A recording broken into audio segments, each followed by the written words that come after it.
अब विश्राम हो। भगवान श्री हरि यो क्षीरसागरमा बसेर ध्यान गर्नुभयो। कसको ध्यान गर्नुभयो? आदिशक्ति जगदम्बाको।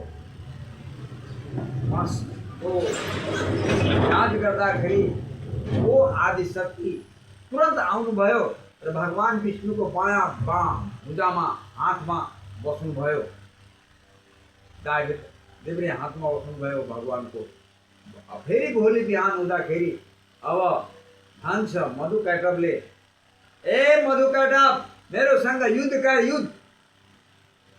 त्यो मधु कैटव महाबली मधु कैटवले भन्नुभयो कि हजुर अब तिमीलाई म मार्दैन।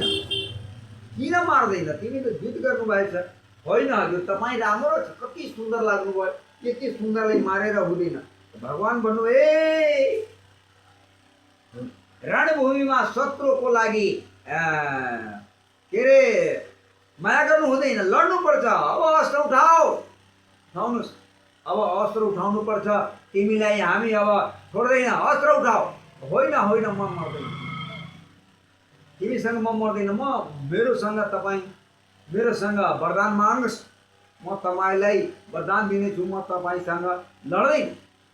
भगवान भन्नुभयो कि तिमी त राक्षस जाति हो, तिमी बुझ्दैन कुरा। जे पनि भन्नले फेरि पलट्छ त के माग्नु हामी? त होइन, म भन्नुहोस्, तपाईँ जति भनेपछि जे भनेपछि हामी दिन तयार छौँ। होइन त्यस्तो हुँदैन। गुरुको सङ्कल्प लिनुहोस् र त्यो सङ्कल्प गर्दाखेरि तब हामी मान्छौँ। सङ्कल्प लिनुपर्छ। त्यतिकै बित्तिकै दत्त गुरु शुक्राचार्य आउनुभयो। उहाँले हो छलिया विष्णु छ, यस्तो नाम भन, त्यो जे पनि माग्न सक्छ। होइन हजुर, अगर मागेपछि केही फरक पर्दैन, म दिन तयार छु, तर हामीलाई केही बिगार्दैन। दिनु, यो वरदान दिनुपर्छ। म दिन्छु, म पुरा गरिसकेको छु।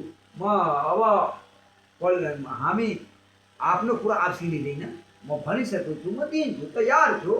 उहाँले भन्नुभयो धन्यवाद। ल तिमी कुरा मान्दैन? ल म मान्दैन, म त दिन तयार छु। तब उहाँले भन्नु, ल आफ्नो गुरु शुक्राचार्यजीको वेद पढाएर सङ्कल्प दिनुभयो कि यो मायावी जुन विष्णु छलिया हो, जो पनि होस्, तर मेरो द्वारमा आएर त्यो भिक्षा मागिराखेको छ। म जे पनि उहाँले भन्छ म दिनको तयार छु। ल म सङ्कल्प गरिदियो। बोलिए राजा रामचन्द्र भगवान को, श्री हरि विष्णु भगवान को, आदिशक्ति जगदम्बा को। सबैलाई अब अनुमोदन गर्दा गर्दै उहाँलाई भन्नुभयो, ठिक छ।